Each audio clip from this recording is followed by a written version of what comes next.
كان لدى بائع ملح حماراً يستعين به لحمل أكياس الملح إلى السوق.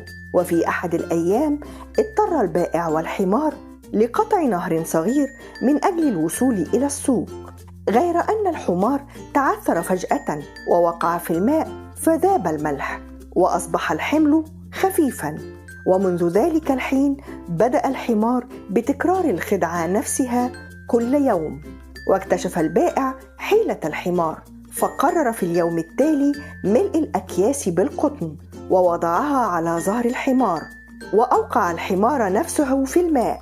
لكن بعكس المرات الماضية ازداد ثقل القطن أضعافاً، وواجه الحمار وقتاً عصيباً في الخروج من الماء.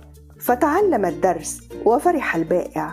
العبرة: لن تسلم الجرة في كل مرة، وقد لا يكون الحظ حليفك دوماً.